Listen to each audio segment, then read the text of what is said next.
nous avons un peu touché le sujet qui fait couler beaucoup d'encre aujourd'hui, qui est la marque de la bête.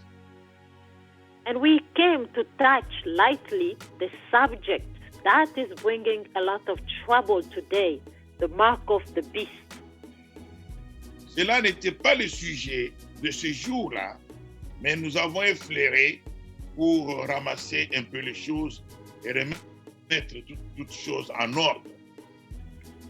That was not the subject of our day on that day, but we just lightly touched it so we can collect things and put everything in order. Nous allons lire la parole de Dieu en Apocalypse 3 et j'aimerais lire à partir du verset 20.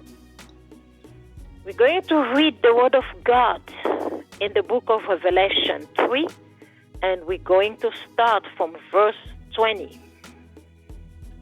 Je lis au nom du Seigneur Jésus-Christ. Amen. Voici, je me tiens à la porte et je frappe. Si quelqu'un entend ma voix et ouvre la porte, j'entrerai chez lui et je souperai avec lui et lui avec moi. Celui qui vaincra, je le ferai asseoir avec moi sur mon trône, comme moi j'ai vaincu et je me suis assis avec mon Père sur son trône. Que celui qui a des oreilles entende ce que l'Esprit dit aux églises.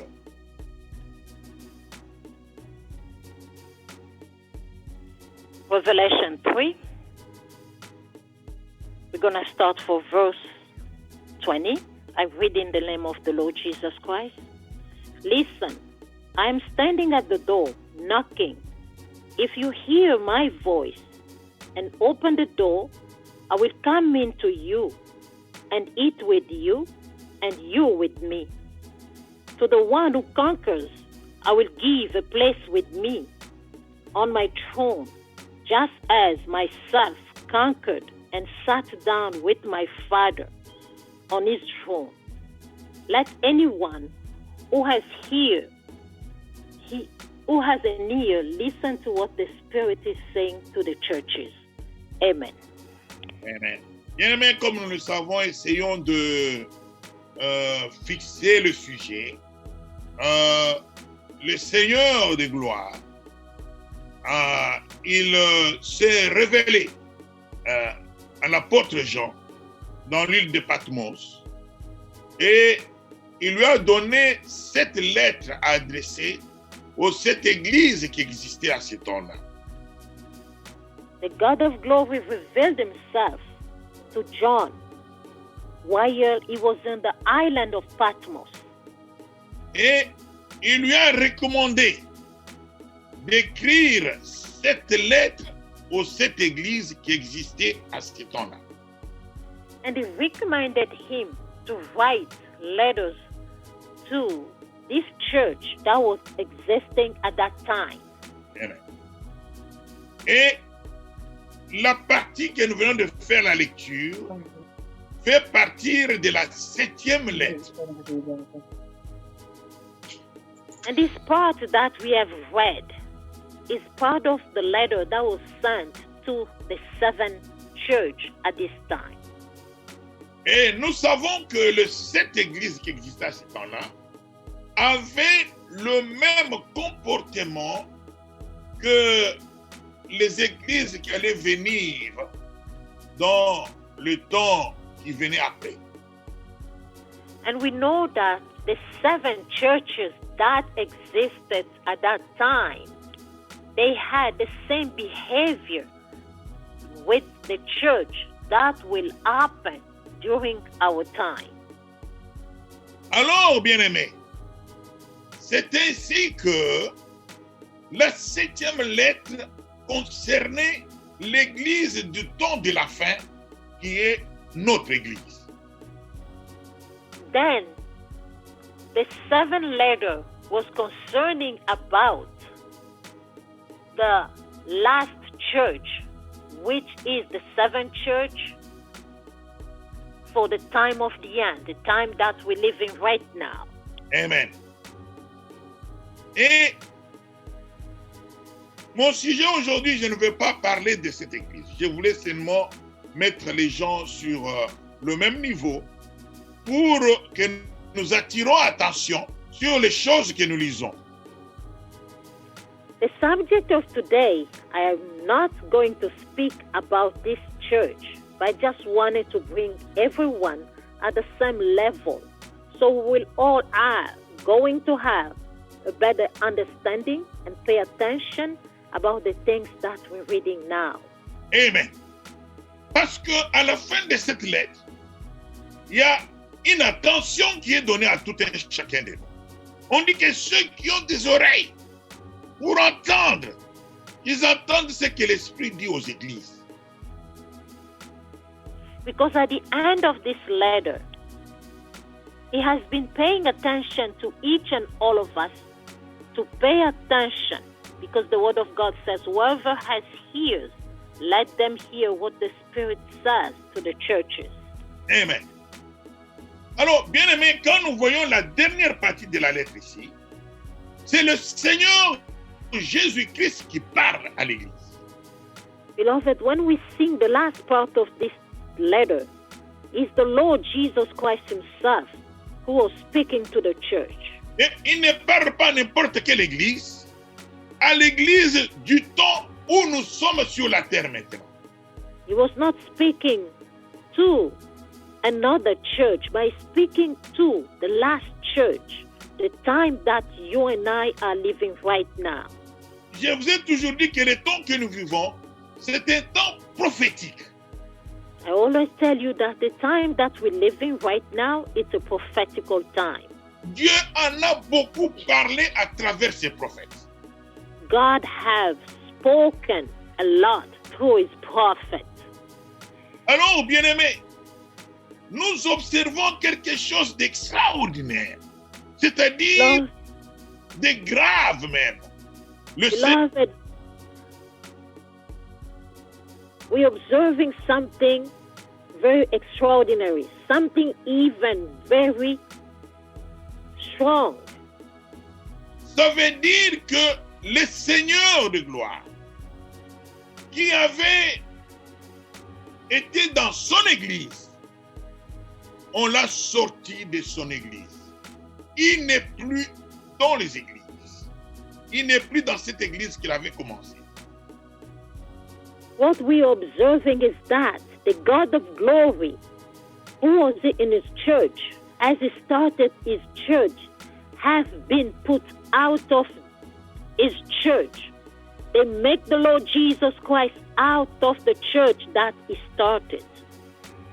Vous savez, pendant qu'il était sur terre, et le jour où il a lu la parole et la prophétie lui concernant, ce jour-là, après la lecture, quand il a dit seulement que cette parole est accomplie maintenant, on s'est précipité sur lui, on l'a sorti de l'église, on a voulu même à sa vie.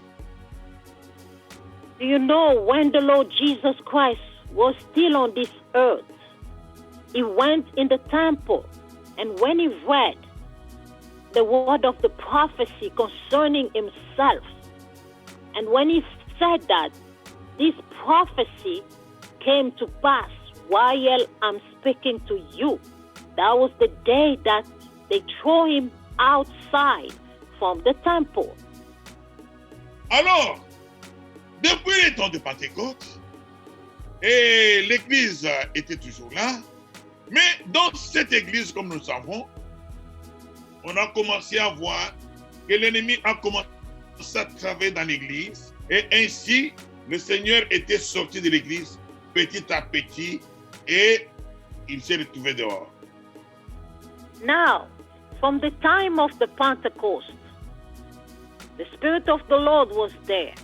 As we know that the enemy started working slowly in the church of the Lord Jesus Christ until they put the Lord Jesus Christ out of the church. Que Dieu nous aide, que j'assoie ces sujets plus vite, parce que je vois beaucoup de choses venir à moi là. Et nous allons rester dans le sujet.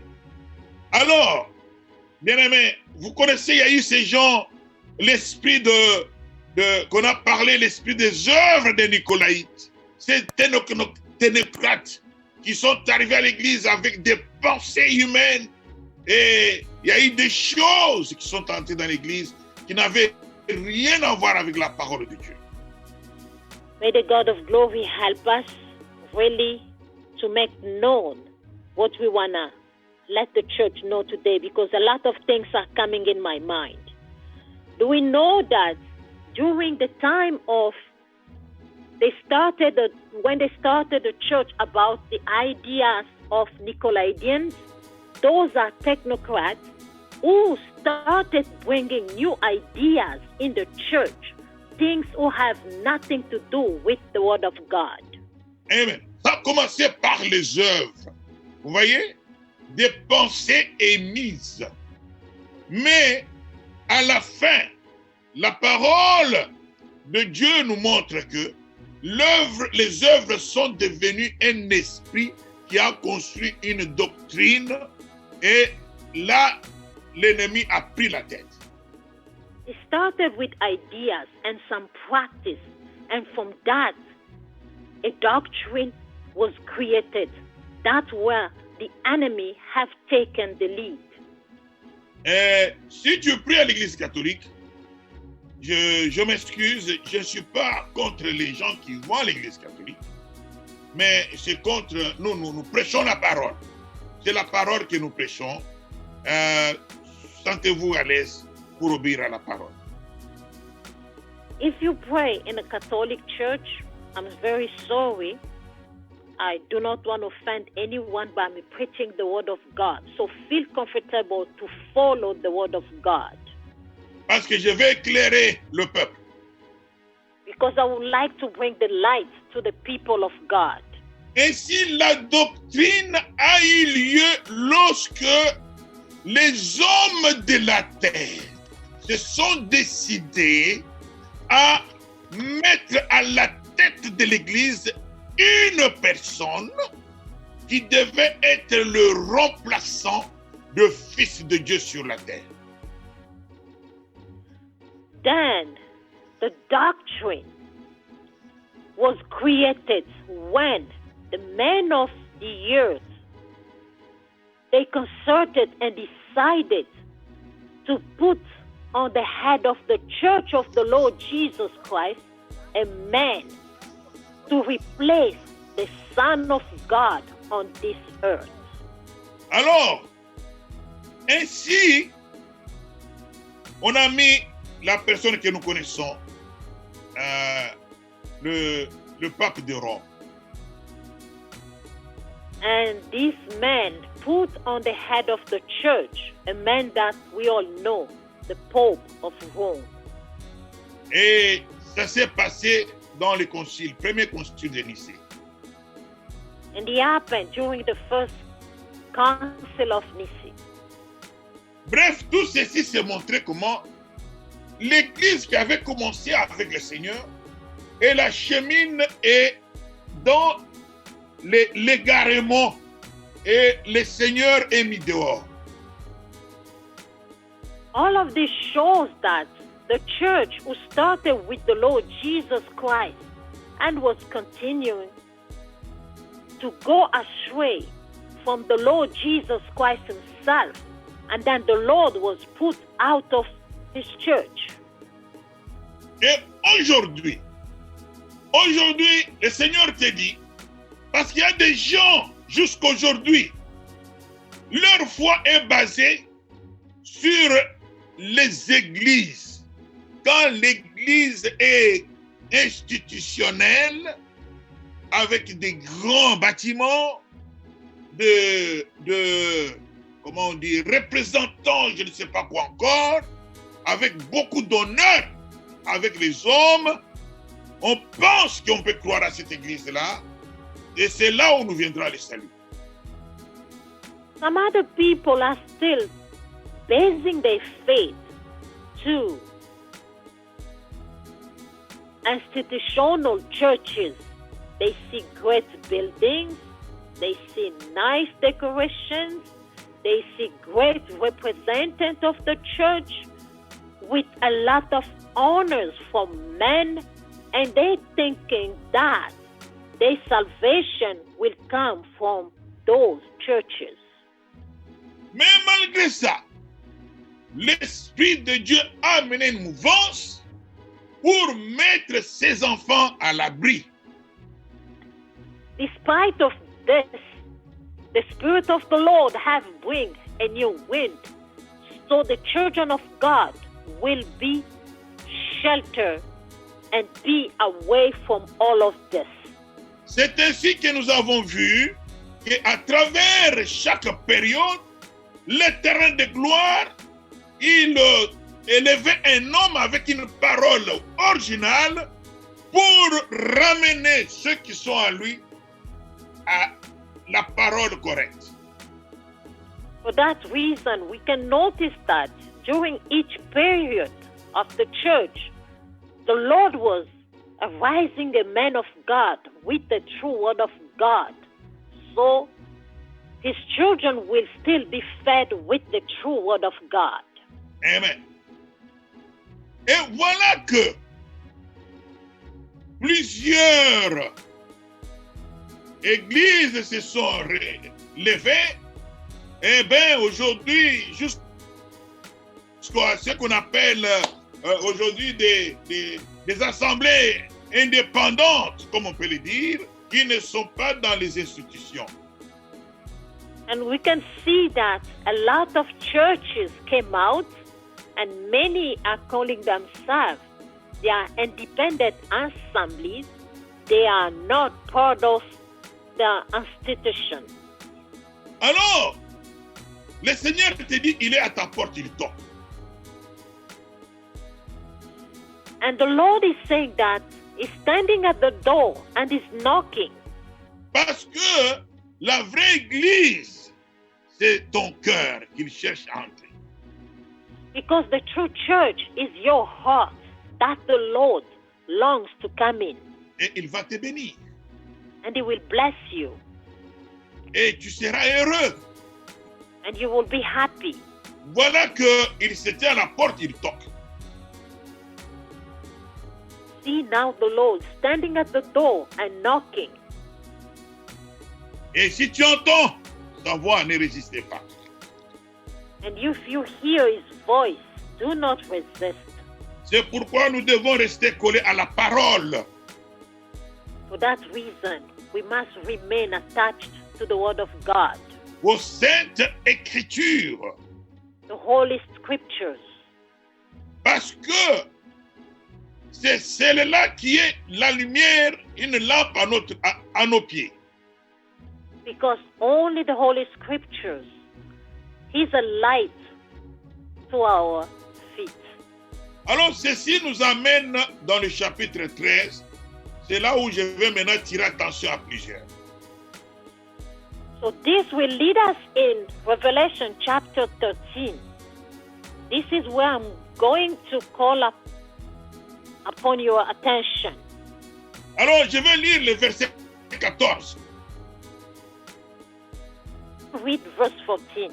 Et elle séduisait les habitants de la terre par les prodiges qu'il lui était donné d'opérer en présence de la bête, disant aux habitants de la terre de faire une image à la bête qui avait la blessure de l'épée et qui vivait.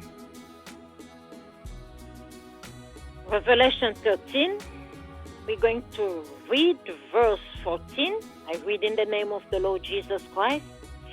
Because of the signs He was given power to perform on behalf of the first beast, He deceived the inhabitants of the earth he ordered them to set up an image in honor of the beast who was wounded by the sword and yet lived. Amen. Un petit rappel pour ceux qui n'étaient pas là quand je prêchais sur les deux bêtes. Bête, c'est une puissance. Nous avons deux bêtes ici. Une bête qui sort de la mer, c'est-à-dire que les hommes, la puissance que les hommes ont élevée, et une bête qui sort de la terre, c'est-à-dire une puissance qui s'est construite sur le désert. A small reminder to those who were not with on previous teaching. So we have here two beasts. One is coming out of the sea. So that means a power that the men have erected. And the other one, a beast is coming out of the earth. So a power that's coming from the desert. Amen. Et nous avons défini que la première puissance, c'est la puissance romaine ou la puissance papale.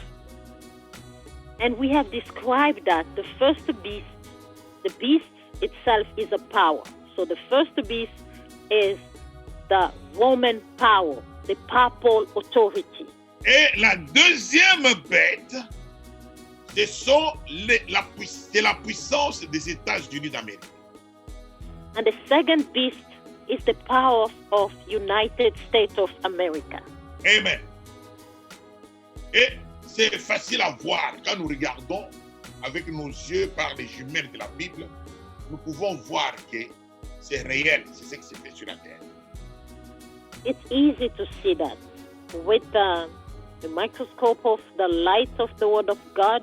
It's easy to notice this. En fait, je ne veux pas perdre le temps sur ça. Je vais vite à mon but. We won't waste a lot of time from this. Alors, on montre ici que les États-Unis vont séduire, c'est-à-dire amener le peuple de la terre en erreur, de séduire, pour qu'il fasse quoi? Une image à qui? À la bête. We see here that the United States of America will lead people to an error. They will deceive people and deceive them to ask them to make an image to the beast. Alors, quelle est la bête? On dit la première bête, c'est-à-dire faire une image à la puissance papale. So who is the beast? So who is the beast is the first beast, which is the papal authority. Voilà.